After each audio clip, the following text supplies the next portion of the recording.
Okay, sorry. All right, now we're back. What I'm going to do is I am going to use that setup.shell script to auto configure a paperspace instance so it's ready to run. And then I'm going to use that paperspace instance to create a Jupyter notebook to enter a Kaggle competition. And that Kaggle competition is going to be, identifying diseased versions of rice. So if you look, you can see that all this stuff is online right now. Put it all there for week 2. So the stuff I'm going to cover today is this introduction to deep learning for computer vision. It's not going to have very much deep learning in it because it can't. I can't, in a week, I can't cover all that's necessary for deep learning. But I am going to show you how to use TIM models, which are a collection of several hundred convolutional neural networks. I'm going to show you how to pick a good one to use for a particular task. And the task that I want to talk about is, object recognition. What is in this picture? It's a picture of a cat or a picture of a dog. It's very simple, very basic computer vision problem. I thought I'd give you an introduction to it. I'm going to talk a little bit about it, but I'm not going to go into any detail because there's months of information that you need in order to be really functional in designing convolutional neural nets. So there's a couple of other notebooks that I have. This back propagation demo is something that's supposed to give you an idea about what's going on behind the scenes. And I'm just going to use one neuron. I'm going to show you how one neuron is trained. And if you take this one neuron and extract it to hundreds of millions of neurons, then you've got, the ideas behind training one neuron are the same as training hundreds of millions of neurons. So you've got to get your head around the concept of back propagation and actually how back propagation works. So that's what this tutorial is going to show. And as part of this tutorial, I'm going to show you a little bit about what happens when one of the hyperparameters of one of these models is set correctly and incorrectly. I'll get to it.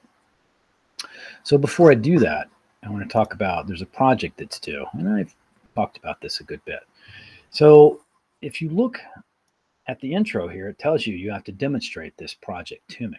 If you look inside of the project, it tells you've got to demonstrate this project to me. I think on the last step, 20 points is demonstrating to me starting a new paperspace instance. Now, if you don't demonstrate the project to me, I can't give you those 20 points. Plus, I can't give you a lot of the other points throughout the rest of the project. For instance, I can't verify that you were able to build C tags correctly and can use C tags with them to skip around, to browse a code base properly.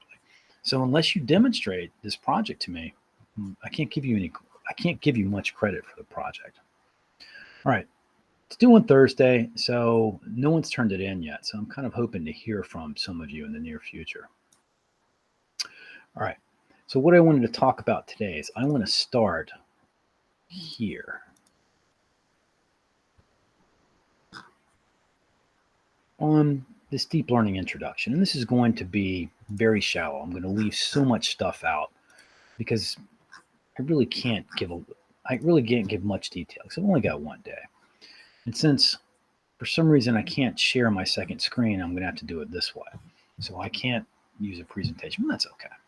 So all this is an introduction for deep learning, specifically for how it applies to computer vision. And it all comes back to some data set called ImageNet. Now, Fifi Ling and her graduate students put this together, I think, I don't remember, sometime in the 2000s. It has 14 million images, and there are 1,000 separate categories. So each category has like hundreds of images. There are hundreds of images of cats, for instance, hundreds of images of dogs, and about 1 million out of these 14 million images also have a bounding box, which basically localizes the object of interest in there.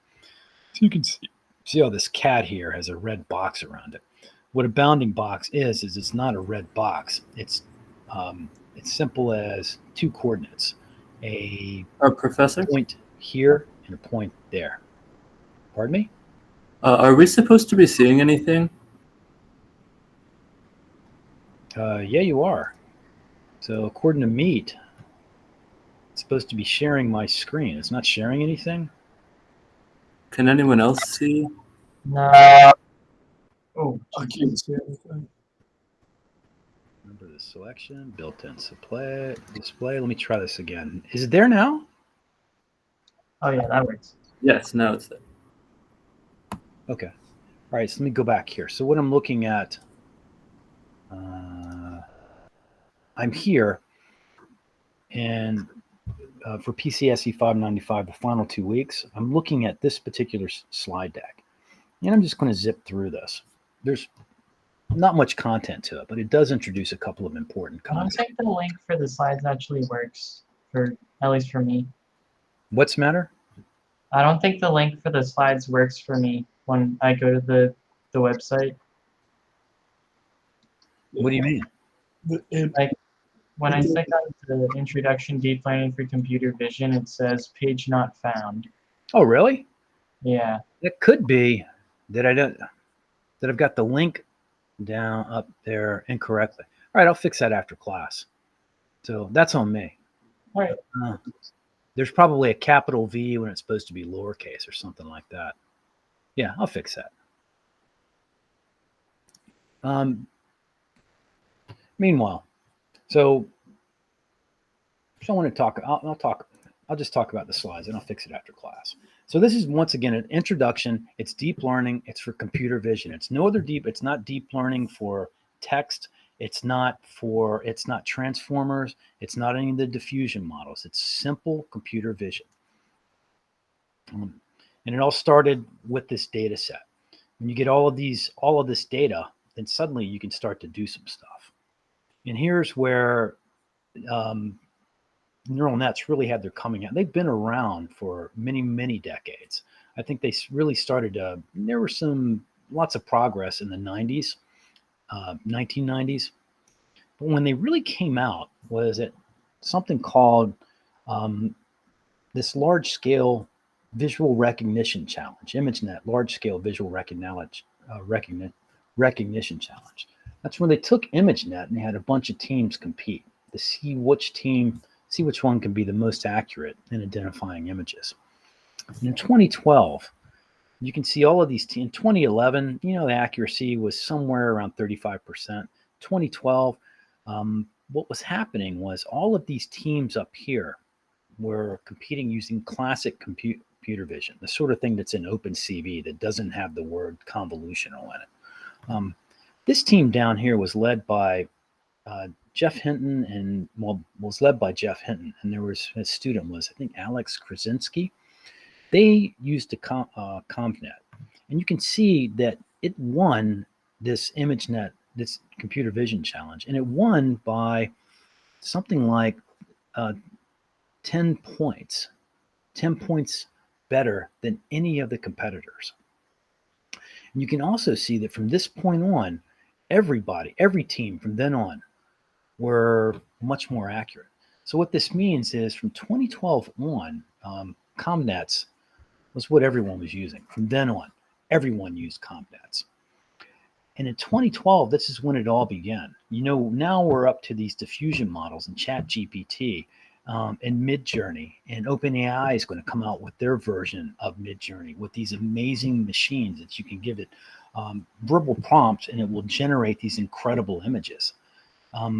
This all can be traced back to this ImageNet challenge. This is when it all started.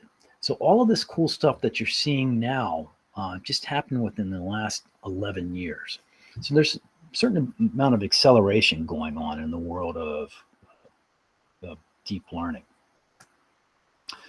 Now, this is where I'm going to give you very basic intro to how this works. In the intro that I'm going to talk about, the stuff that I'm going to talk about, is just a little tiny slice, but it's an important slice.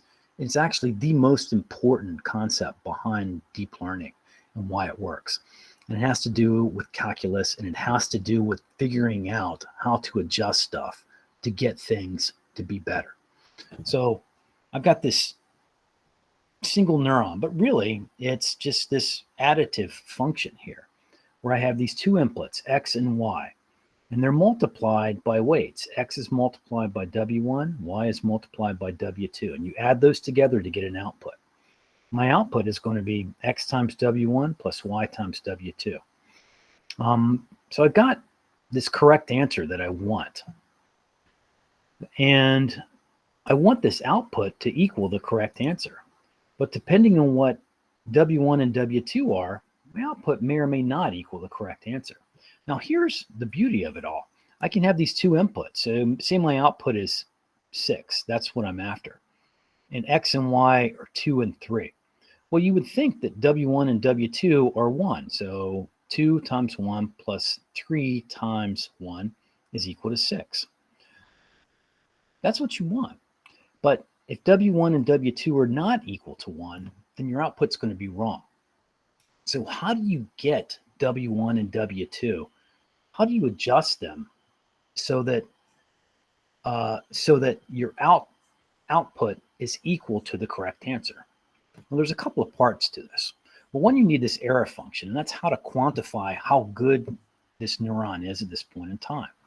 And I'm using something called, I'm just using a squared error, where I take the correct answer minus the answer that's output from this network. I square it, so it's always positive. Then I divide by 2. And dividing by 2 just makes the math work out better, and you'll see that in a minute.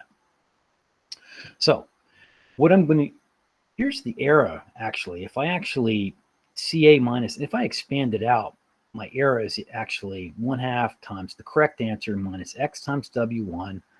And then it's minus X times W2, because it's CA minus out. All that square. All right. The way that you choose, so if W1 and W2, assuming they're incorrect, the way that you adjust W1 and W2 to get them correct is you want to look at your output, and you want to use the chain rule to figure out how to adjust both W1 and W2 to get your output closer to your correct answer. And you do it this way. So the chain rule looks like this. The derivative of f of g of x is equal to the derivative of g of x, f of, well, if you have a function like this, the derivative is going to be equal to the derivative of just, well, the outer function, which in this case is 1/2 f squared, plus the derivative of the inner function, which is f itself. So the error is actually made up of this. F of g is equal to 1/2 g squared. That's this part here. 1/2, this is g squared. And g of z is equal to everything on the inside here. And so if I use the chain rule to get this derivative, it's this times this. I just take the derivative of this first part, which is 1/2 g squared. Take the derivative of that. Well, take this 2 down here, put it over this 1 times, multiply it by 1/2, which is equal to 1, which is why the 1/2 is there, because that entire term drops out. And then I'm just left with g. Or so the derivative of this outer part is just the correct answer minus x times w1 minus y times w2. And then I want to have the derivative of the inner part. Well, how am I going? What derivative do you want for the inner part? So what you want is, I want to find how this inner part changes relative to W1 with W2 constant. And I want to find how this inner part changes with relative to W2 with W1 constant, which is this partial derivative. So I'll do it this way. So the derivative of g with respect to W1 is just minus x. If I hold W2, hold W2 constant, this whole term, everything drops out, and I'm left with just minus x. The derivative of g with respect to W2 is just minus y. And so now, using this chain rule, using this and using this, what I get is I have my f prime of g of x is equal to df dg, which is just equal to g, which is just the inner part of this, which is the correct answer minus x times w1 minus y times w2.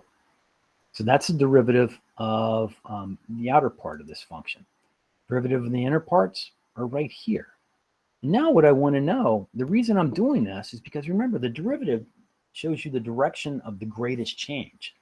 If you take the inverse of the derivative, it shows you the direction of the opposite of the greatest change. In other words, it shows you how to minimize this function. So if I use this chain rule to get what my change is in W1 with respect to df, it's df times dg, which is this guy here, times dg over dw, df with respect to dg, times dg with respect to dw1. This is what I get. This is the change for W1. This is the greatest change for W1. You subtract that from W1, and that starts to push this equation, the output of this particular equation, x times W1 plus y times W2, that pushes it closer to the correct answer. That's why you're using the chain rule.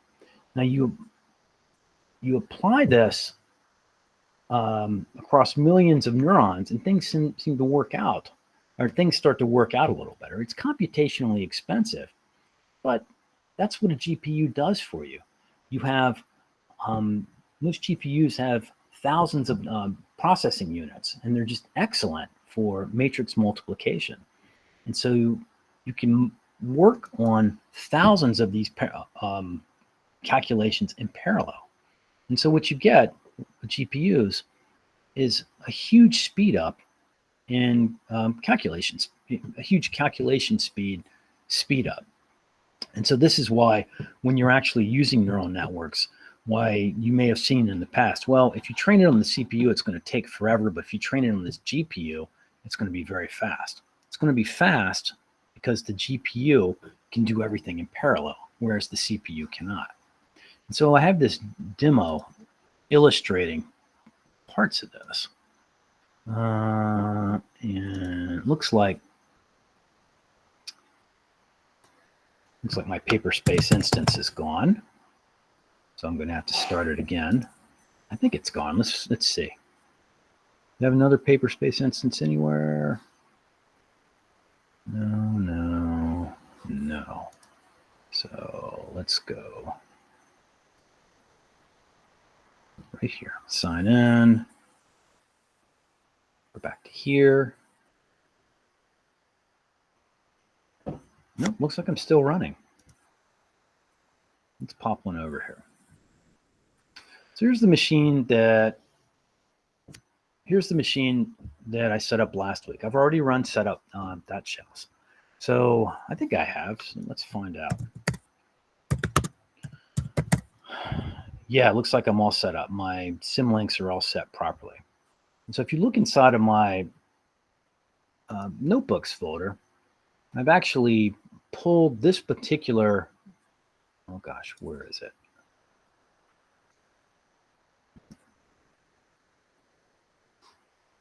I pulled this notebook down. So all of this is sitting in PCSE 595 code.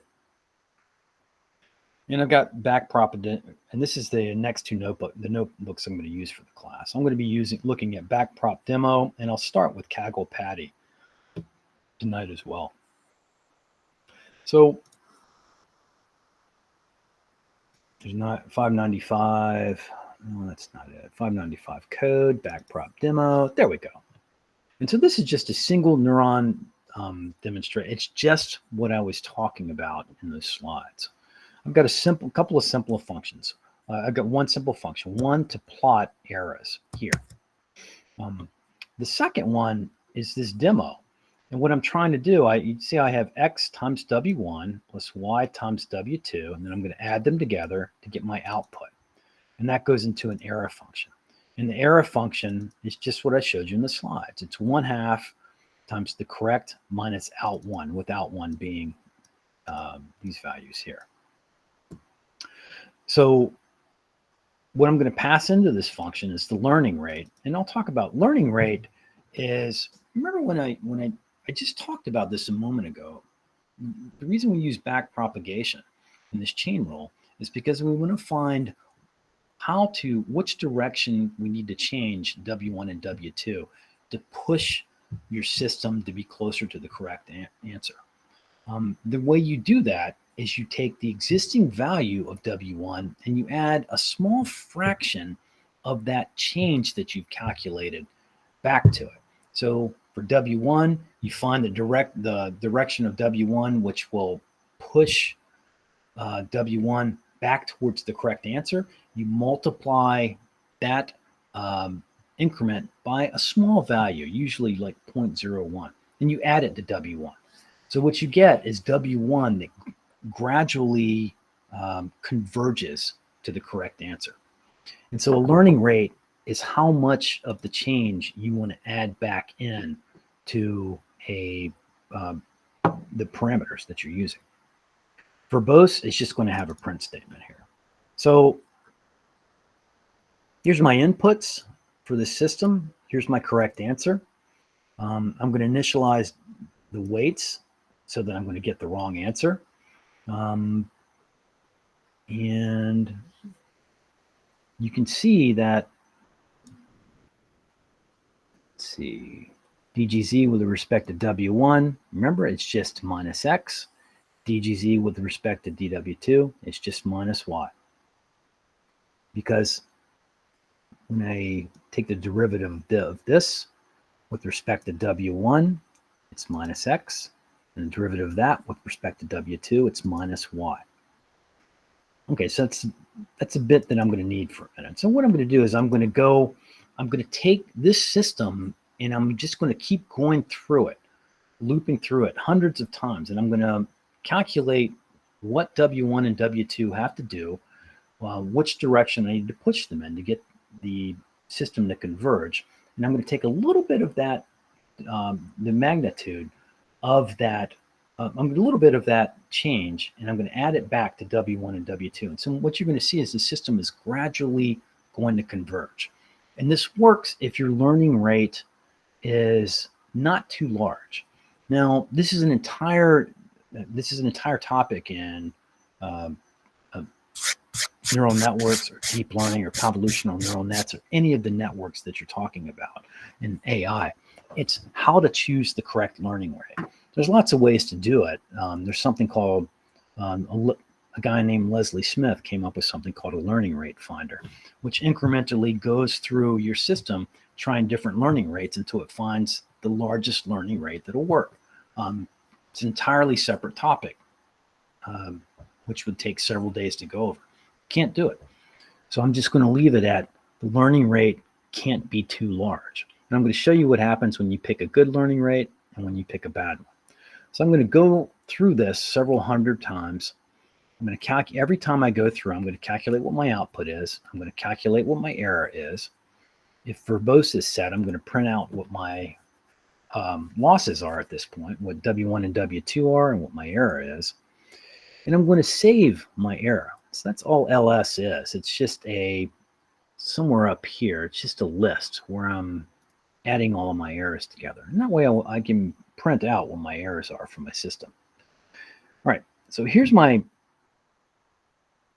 is that, remember the DGZ times DGZ with respect to W1 is minus X. DGZ with respect to DW2 is minus Y. If I want to find what the error is with respect to DW1, remember that's the D error with it's d error with respect to DGZ times DGZ with respect to DW1. And you can see it right here. The error, which way do I have to adjust W1 to make my error get smaller? D error with respect to DGZ times DGZ with respect to DW1. And I wound up with D error with respect to DW1. And here's where I'm going to use that learning rate. I'm going to adjust my W1 and W2 parameters here. W1 times learning rate times whatever this error is up here. So I'm going to subtract a little bit off. I'm going to take this because this error here shows the direction of max increase. I want to go in the opposite direction. That's why I've got this negative sign here. I want to go closer. I want to converge. So now I'm just going to run this. And I'm going to set, I'll start it off with verbose is equal to, I'll just leave it like it is. I'm starting off with a learning rate of 0.01. So this is a learning rate that works okay. I've got 100 iterations. I'm going through this 100 times. And you can see that my error is going to start off pretty high and it's going to gradually get smaller and smaller and smaller because I keep adjusting these weights. So that my error term here, where's my error? My error gets smaller and smaller and smaller. And you can see that it gradually goes to 0. Now, if I add, and you can set verbose is equal to true if you want to see exactly what these errors are. And you can see I'm going to start off, I'm going to have an error of 8, then 6, and then 4, and then 3, and then 2. And then pretty soon I get down to pretty much an error of 0. I've got the right values. W1 is 4.38 and W2 is negative 0.92, and it works. And you can see here that, well, wouldn't 1 and 1 work as well? Yeah. There's an infinite number of solutions to this problem. Here's a solution. It all depends, and you will find this in all deep learning solutions. How you initialize your parameters matters. Here's how I initialize these parameters. It matters what values you choose. So there's an entire week's worth of information. At least if I was giving a lecture on this, there'd be a week of information on this. Hey, how do you initialize your parameters before you start? It's another thing I don't have time for. So I just randomly initialized it to these values. And based on these values, based on these inputs, based on this correct output, this is what I get.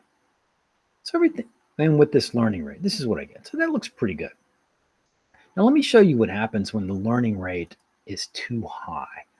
So it's got to be low. If it's too high, what happens? If it's low, it's and if you're low and there is a solution, your problem is going to converge, or it's going to converge as best as it possibly can. The error may not go to 0, but you'll still see this asymptotic fall where you find that your error is asymptotic to some value. You can't get any better than that. Anyway, that's a situation where things converge.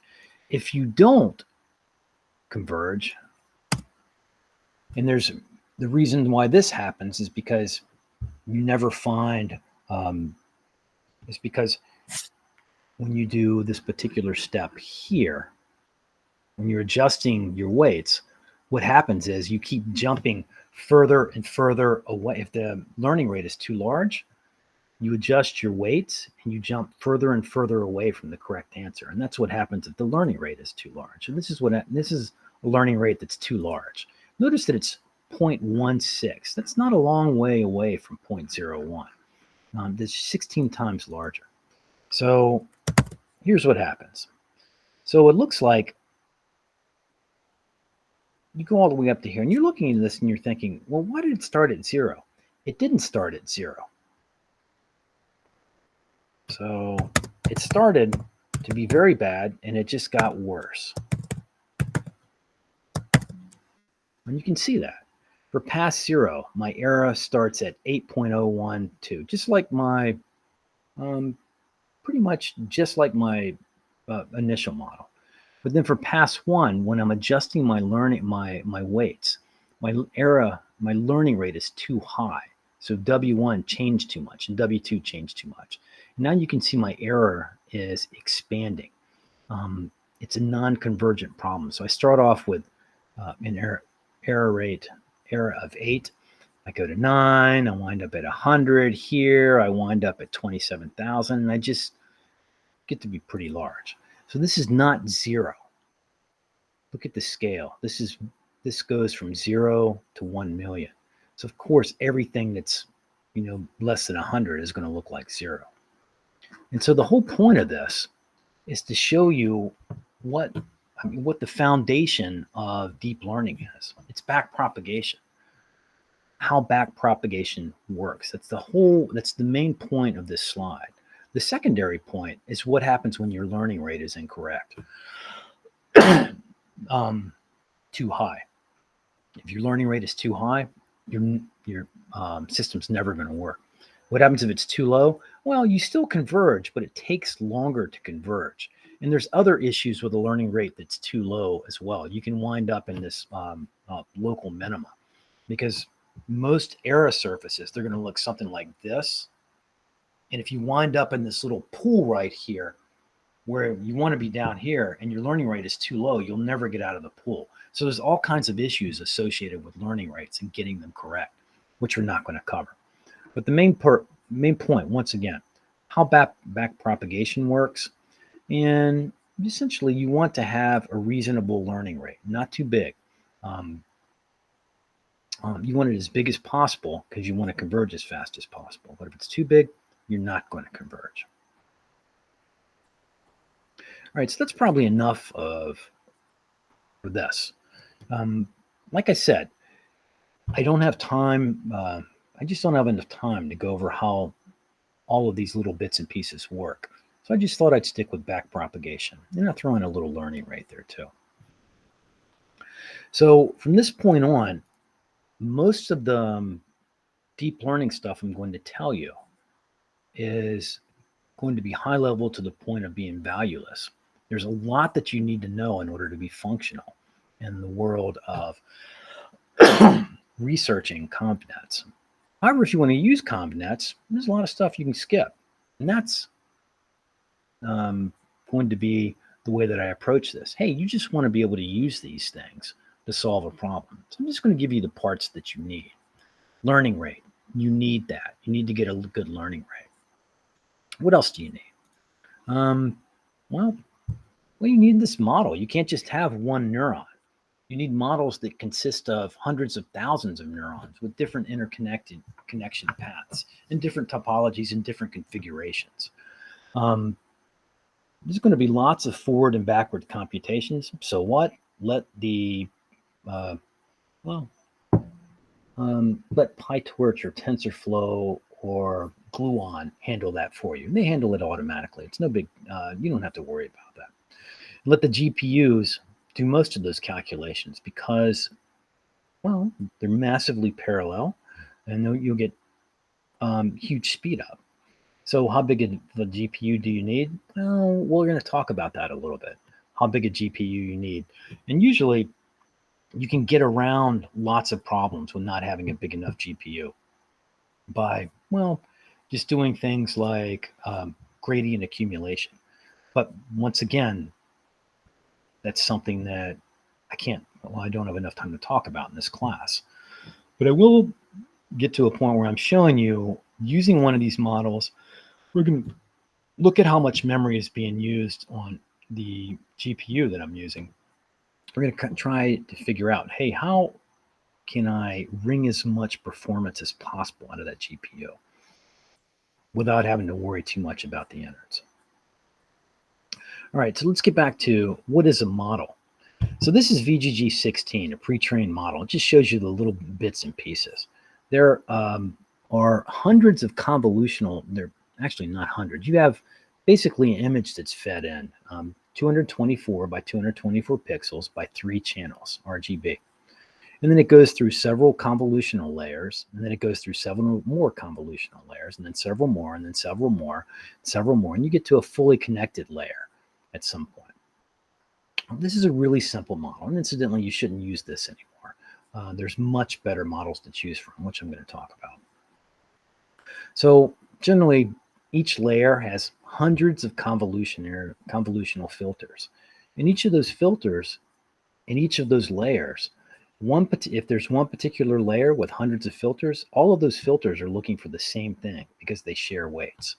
So if you're looking for the nose of a dog, those filters, each of those layers, if it's responding to the nose of a dog, it's going to look for a nose of a dog here, and then here, and then here, and then here, and then here, and then here, and it does it all in parallel. Is there a nose of a dog anywhere in this picture? But you don't need to know how that works either. You just need to know how to use these things. So what do you need to actually use these models? Well, if you're going to be a researcher and you want to build these models, you need to know a lot. If you're going to be a practitioner that just uses these models, you need to know quite a bit less. So just to be a practitioner, say Kaggle data science competition, I want to choose a model. I've got to pick a model that's going to work for me. So stuff you're going to need data. So to train or to fine tune your model on, you're going to need a model to use. So you need to choose some sort of a model. You're going to need an error function as well. Generally, the models come, if you choose someone else's model, it comes with its own error function. When you're training it, well, if you're actually building your own model from scratch, if you're a neural network, if you're a AI researcher, you design your own model and you build it. You define your own error function. You define your own optimizer. You're going to be feeding images through hundreds of thousands of images through your model, calculating the error and the output, back propagating the changes back through the network to adjust all the weights to make your model a little bit better. Do this lots of times, and eventually the error is going to be low for all the images that you're training on. So you keep training on your data over and over and over again, and eventually your error gets pretty low. And so the hope is that your model's gotten pretty good at recognizing images in your data set. Ideally, it'll be able to generalize to images that aren't in your data set. All right, so that's essentially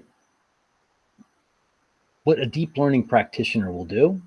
And that's kind of what you'll do if you're using somebody else's model, except that some of these steps become much simpler. For instance, the error functions are already defined. The architecture is already defined. You don't need nearly as much data. We'll do something called fine tuning on this model. So these architectures, all of these models are built using one of the frameworks. Now, TensorFlow, I'm sure you've heard of. Google's pushing that. Then there's PyTorch. There's MXNet, which is changed into Gluon, which I think Facebook uses.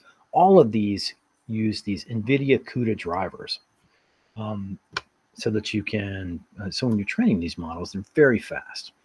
But you can train a model both on an NVIDIA graphics card or on a CPU. But just the graphics card is going to be so much faster. Setting this up, it's a little tricky, not too hard, it's a little tricky. That's why we use I'm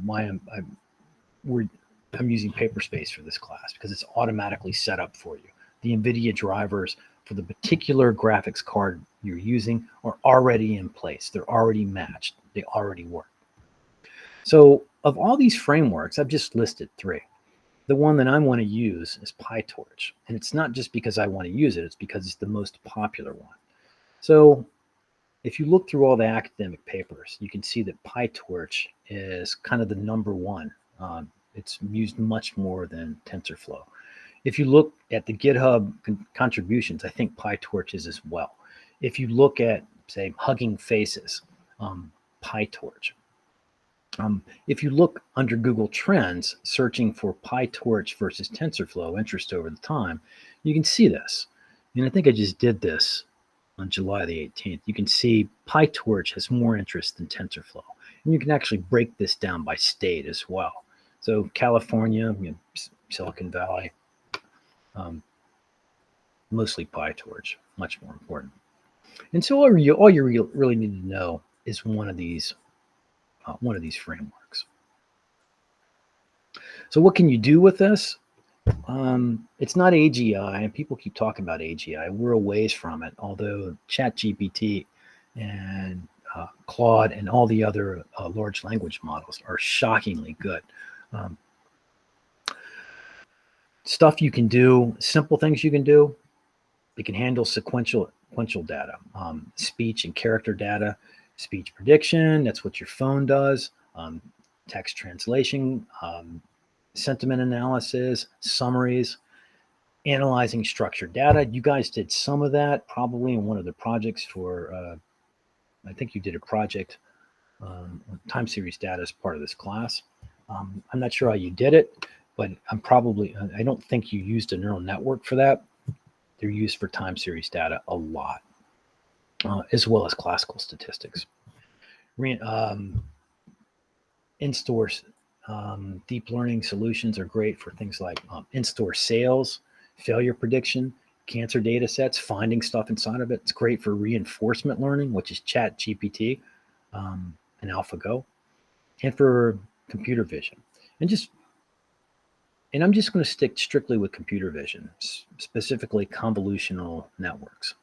You can use convnets for classification and localization, which is identifying what's in the picture and telling you where it is, putting a bounding box around it.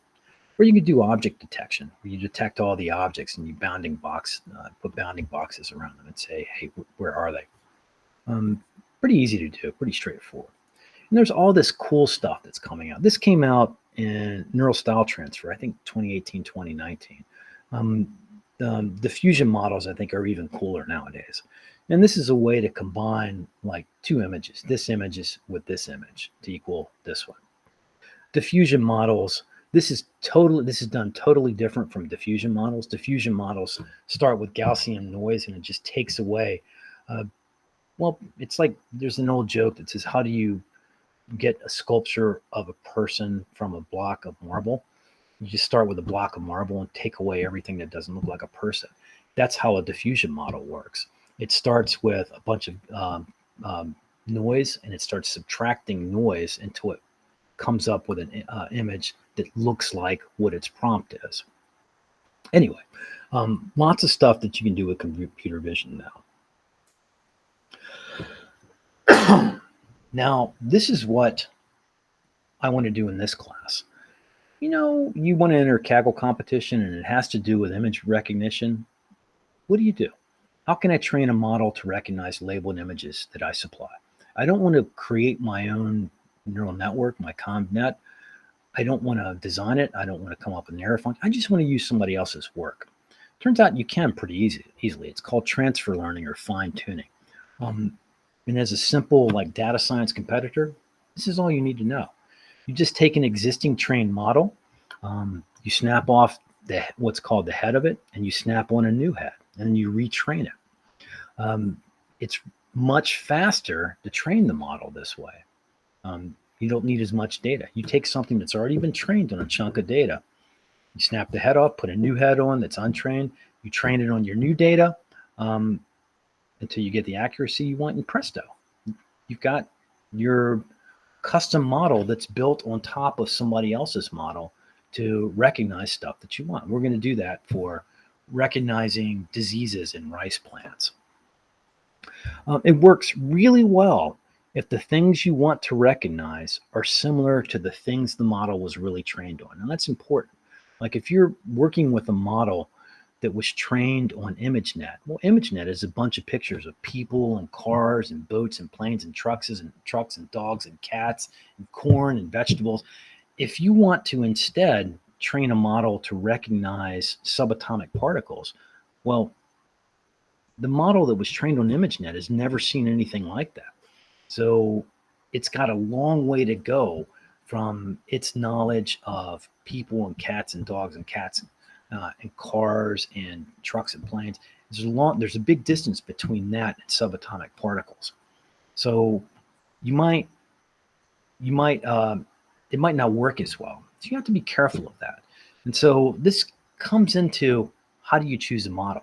Well, you choose a model based on what it was trained on. If you want to train a model that can recognize dogs and cats, if you want to fine tune a model that can recognize dogs and cats, you find original models that were trained on dogs and cats, like ImageNet. So here's your steps. You load a fully trained model. Once you've chosen your model that's trained on similar data, you load it. You replace the last fully connected layers with a new fully connected layer. I'll show you how to do it. It's pretty easy. You change the number of outputs equal to the number of classes you want to distinguish. Well, ImageNet has 1,000 classes. If I just want to recognize 10 classes, then I'm going to load a model, and I'm going to take that head that has 1,000 outputs, and I'm going to replace it with one with 10 outputs. Then I'm going to train that model with my training data. And if all goes well, it's going to be pretty good. And generally, it will be. It's just going to work pretty well. Now, I'm going to use a library called fastai, and I'm going to do it for a reason. First off, let me show you what transfer learning looks like in, let me see if I can copy that.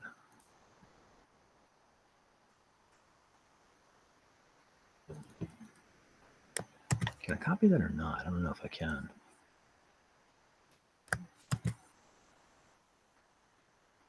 PyTorch. All right, so this is PyTorch, training with PyTorch. First thing you have to do is create a data set in a data loader. And I'm showing you this because there's a lot of code. I don't expect you to do this. I'm going to take this PyTorch, which is a lot of code to use, and I'm going to show you how you can take this and use another library called fastai, which will wrap all of this. So first, I've got to create a data set that I'm going to train from. I got to create a data loader that I'm going to use to load chunks of this data at a time. So if I have 1,000 images, I might load 32 at a time. And those 32 at a time, I'm going to feed to my model. Here's my labels. And then I have to go down, and I don't want to visualize the data. I want to create a model. Well, they're creating a custom model here. And this is a very simple model. I have to define a loss function. That's a pain in the butt to define a loss function, cross entropy loss. I'm not going to go into that in the class. I'm just going to use somebody else's model where the loss function is defined. I have to define an optimizer, and an optimizer determines just exactly how those weights are modified whenever you're modifying the weights to reduce the error. Then I have to have a training loop. And so there's a lot going on here in this training loop. So here's my training. This is training for one epoch, and an epoch is going through all your data once. And generally, you've got to go through your data for many epochs. And I'm going through my data 5 times. And you're going to train your model, and you're going to test your model in your validation set. And then once you're finished with that, you're going to check, hey, what's your loss in your validation set? And that's what you're going to use to determine how good it is. There's a lot of code here. And if you want to get into deep learning research, this is the route you want to take, learning how to do all of this sort of thing in PyTorch. If you just want to use stuff for Kaggle, yeah, skip all this. Just use fastai because it wraps PyTorch. It takes all of that complicated PyTorch code and it wraps it up in classes that make the code easy to use. I mean, there's some trade-offs. One, it's a little hard to figure out what's going on inside of the fastai, but with the vimrc file and C tags, you can actually browse through the fastai code base to see what is actually happening, what caused what and when, to see how things are working. But it's complicated code. It's Python on a level that you haven't seen yet, so it's a little hard to follow. So what else did I want to talk about? Nope, I don't want to do that. So what I want to talk about now is I want to go to the actual fastai notebook. I want to start working in the fastai notebook. So back propagation demo, I'm done with that. Kaggle Patty, that's where I want to be. So right now, on this machine that I'm running,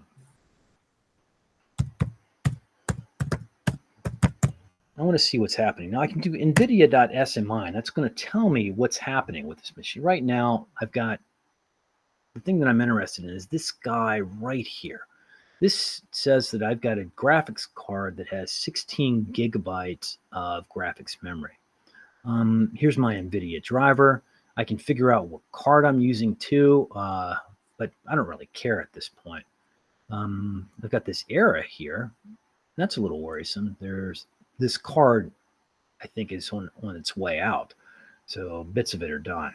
But right now I've got 16 gig of graphics memory and I'm only using 2 megabytes of it.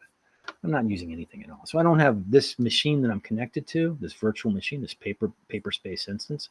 It doesn't have a desktop, so it doesn't have to render a desktop. So I don't have to have my graphics card rendering a desktop. All right, that's cool. Now this just tells me, gives me one snapshot of what's going on at this particular instance. But I'm not really after that. I want this to tell me over and over and over again. I want it to periodically update itself. Hey, and like me, every 2 seconds, tell me what my graphics card is doing. You can do that with this command called watch. And you give it the thing you want to watch. And what watch will do is it will run this command from the defaults. It'll run it every 2 seconds. You can see it up here. 5708, 5710, 5712. It just keeps updating this over and over and over again. No, I'm not doing anything. Let me chuck this over here. There's another thing that you're going to want to use as well. And this tells you the memory utilization. So let's go and do that. And so that's NVIDIA, same command, NVIDIA-SMI. I think it's daemon. Let's see. Oh, here it comes. See here, this memory percent utilization. Right now it says I'm not using my graphics memory at all. My power, temperature is pretty low. The power that's being used, pretty low. So I can have both of these running constantly. I can see what's happening. All right, so let's start. So I'm going to use this Patty disease classification. Here's the competition. So if you go there, this is the competition that I want to join. Patty doctor, Patty disease classification. Now, the stuff that you're going to want from it eventually is data. So here's the data, and here's the data. It's 1 gigabyte, and you can actually download this, but you know, that's how rookies do it. What you want to use is something called a Kaggle common language interface, where you can download it through code. And this is how you, this is the CLI. That's the bit of code you use, the Kaggle CLI statement that will download this data. But that means you need to have Kaggle installed, and you also need to have a key. Let's see if I can find this key. All right, so that's the contest I want to enter. So let's install Kaggle. So if the module's not found, you want to install it. So this is going to try to install. Okay, it's collecting it, it's downloading it, it's installing it. Now it's going to give you, probably give me an error at the end. And it's going to tell me this is the one that's important. This is critical. It says you cannot access /root.kaggle/kaggle.json. That's my key. That's what allows me to use this Kaggle CLI command to pull data down. Because you just can't, you can't anonymously pull this data down. You've got to authenticate with Kaggle first before you can pull it down. So how do you get a key? So hopefully I've recorded this here.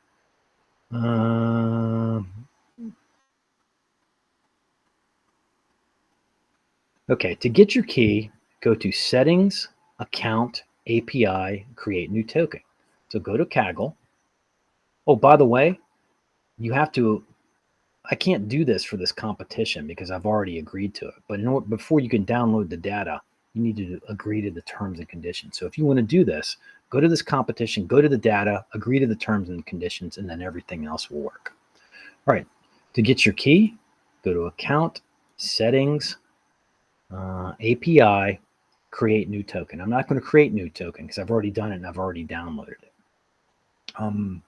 So once you create it and you download it, it's going to wind up, for me, it's going to wind up in my downloads folder. So if I look under my downloads folder, it's, oh gosh, where did it go? Modified, I guess is what I want. Here it is, kaggle.json. All right, so that's my key, but that's on my local machine. I want it here. No worries. So I'm just going to upload it. So recent downloads, kaggle.json, open, and there's my key. But it can't be here. It's got to be in /root.kaggle/kaggle.json. All right. So if I go to root and I look, notice there's not a .kaggle. Okay. So I can do one of two things. I can create this directory here and I can upload my key to it. And then I can shut down my machine, and the next time I come here, I've got to do the same thing. Or I can create it in my storage directory. So what have I got here? Bash history, local, project 4. Okay, let's put it here. So I'm going to move this Kaggle key that's in PCSE 595 code in notebooks, move /notebooks /PCSE tab 595 code /kaggle.json. I think that'll do it. Move missing, move it from there to there. Okay, ls-la. There it is, kaggle.json. Then I'm going to symlink this back from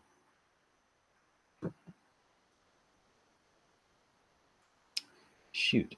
Okay, so this requires me to do some changes inside of my setup.shell problem. So I can do it like this. First, I have to make dir. It wants me to have a .kaggle folder in my root directory. Okay. So, and I have to remember these. So make dir /root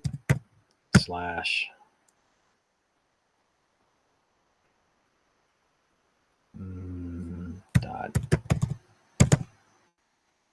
Kaggle. Okay. And then I'm going to change directory to /root dot Kaggle. And then I'm going to do a symlink ln-s. Where's this thing located? Here.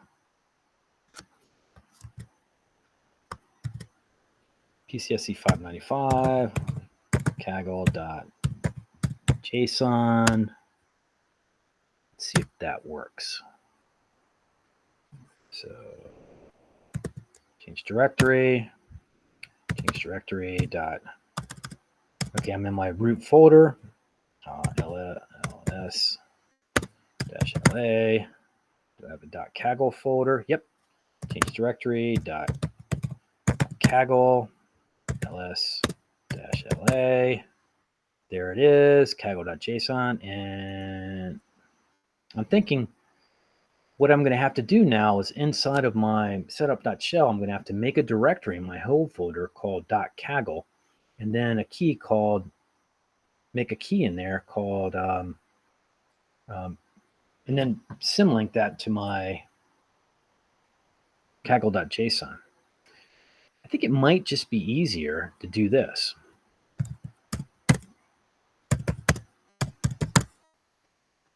Make a Kaggle folder here.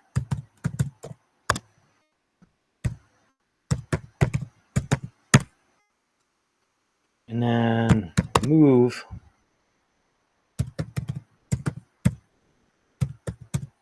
JSON to the current directory /Kaggle. See if that works. Okay, there's no more kaggle.json, change directory.kaggle.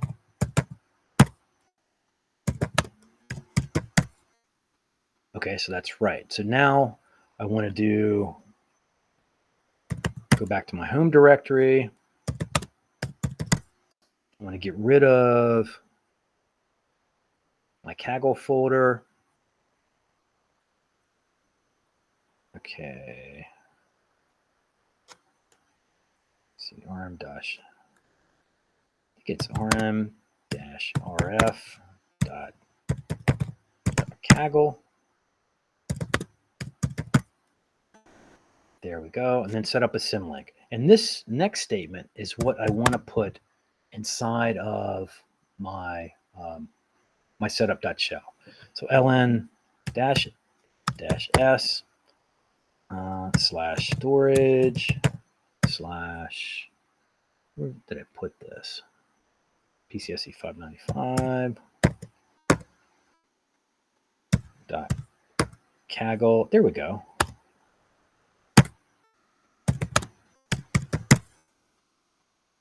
There we go. So I'm golden now. And so that statement here, the symlink, since I now have my Kaggle folder in my permanent storage, I want to put this symlink inside of my setup.shell folder.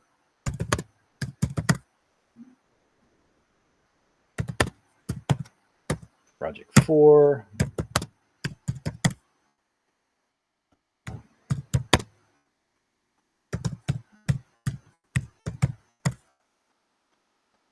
Oh gosh, when's a good place to put this? For loops, setup aliases. Where did I put? I'll just put it there. Type I for insert. I think I can do Control V slash storage dot Kaggle. I think that will work. Couldn't you just add it to the loop? Well, if I can do, you mean up here? Yeah. The problem is it's, yeah, I can actually, you're right.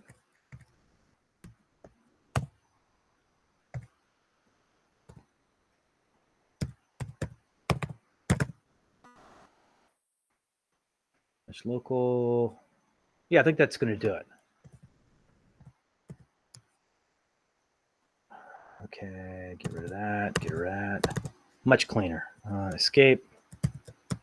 And the next time I run this, I'll automatically link to my Kaggle folder. And all of that was just so that I can cleanly get this all set up. And this says my Kaggle key is readable. It's not. I can go and look at it now. The chmod 600 makes my Kaggle key no longer readable.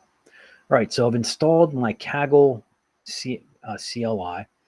I've got my Kaggle key now. And once I've got my Kaggle key, now I can get my data. And I've got a couple of functions here that are super useful. Well, I've got some constants too. So when I download when I download my data, it's going to wind up in a train directory and a test directory, and that's indicated right here. The number of output classes to predict are 10. You can look at the actual contest to see that. So if you look at under the data here, let's see, it tells you there's 10,400 samples. There are training data and classify each sample in the test set, patty images. One of the 9 diseases are normal. So there are 10 classes you can classify them as. A diseased, one of the 9 diseases are normal. And you can see that once we pull these things out. The number of output classes to predict is going to be 10. So what you have to do with data science competitions, you got to read the data set description to see what's going on. All right, copy this CLI download statement. Go back here. Let's see, what else? Oh, here's something that's pretty useful. I'm importing the garbage collector and the torch, and I'm going to report on the GPU memory that's being used. This is going to tell me what the GPU processes are. This is going to collect all, it's going to ask the garbage collector to run. This is going to empty the Torch's cache. Then, so if I call this, it's going to tell me what my GPU stats are. Now, the problem is that it's misleading. So this says I have one GPU and there's no processes running right now. And so you can look over here, there's 4 megabytes. There's no processes running right now. Pretty soon it's going to start reporting some values. But what will happen is Torch, PyTorch, if it's using memory, it's going to cache it. So even if you run the garbage collector, the memory on your shown being used by NVIDIA SMI and by this function is not going to go down because Torch just keeps that memory in order to use later. You want to get rid of it all the way.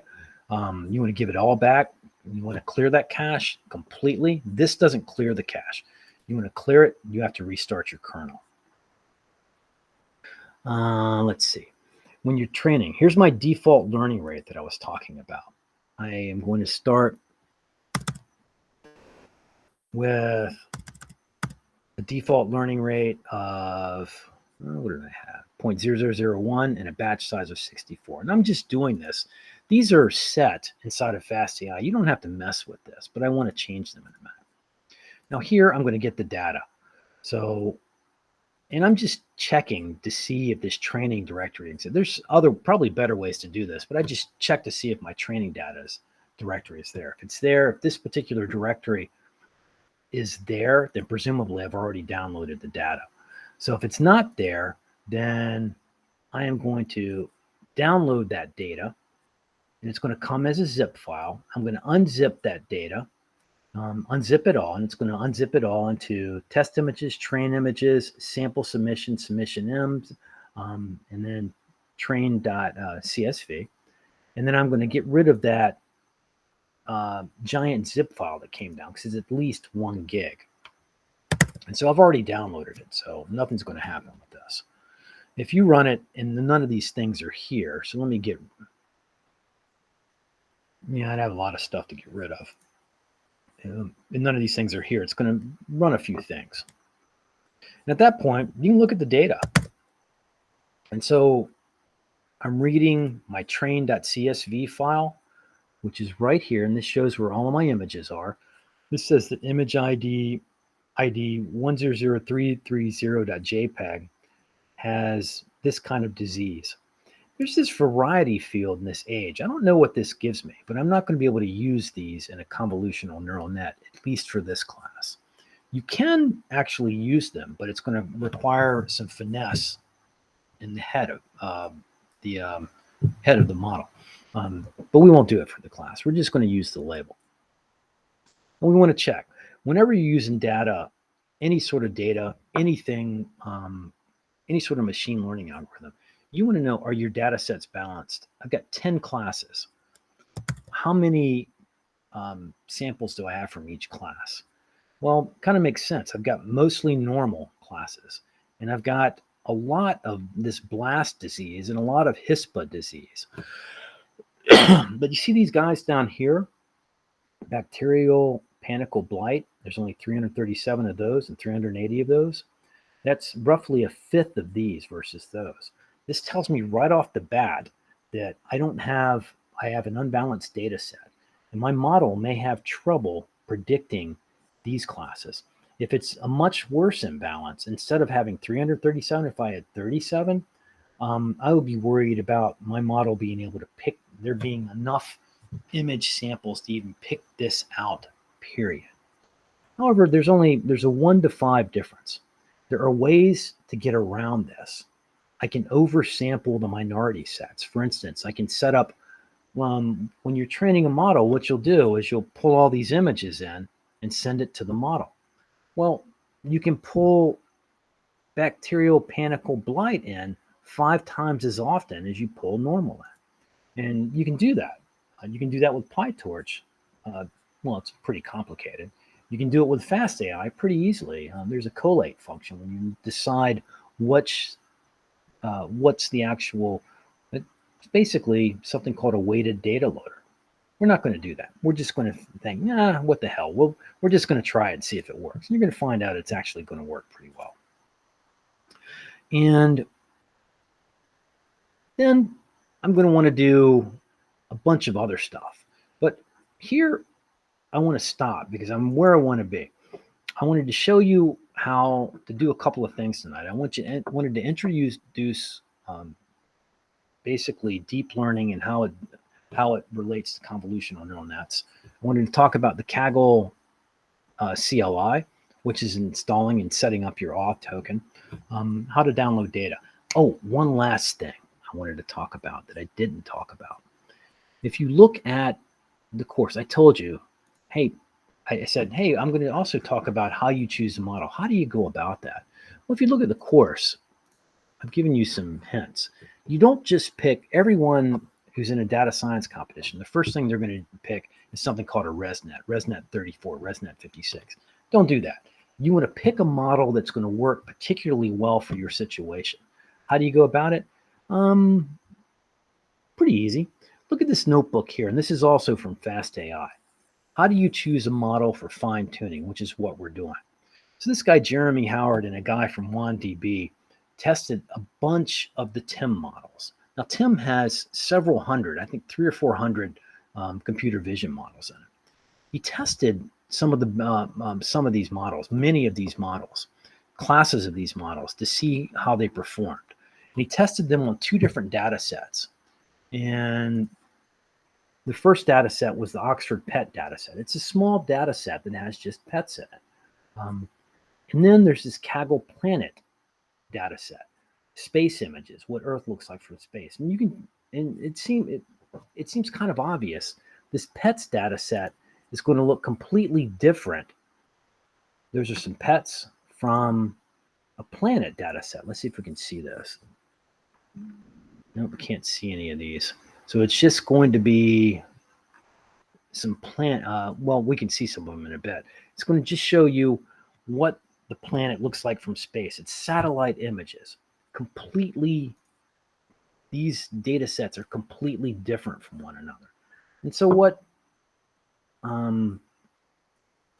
this notebook goes through is testing various classes of models on both of these data sets to see which ones work the best.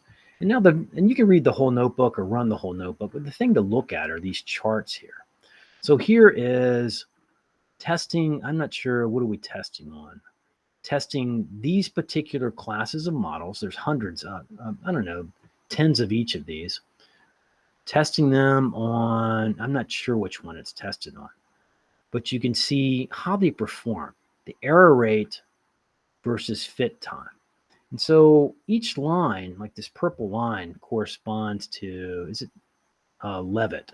So let me get rid of this table of contents. Purple line, Levitt. These are the Levitt class of models. It's Levitt 128. That's the size of the image, 128 by 128.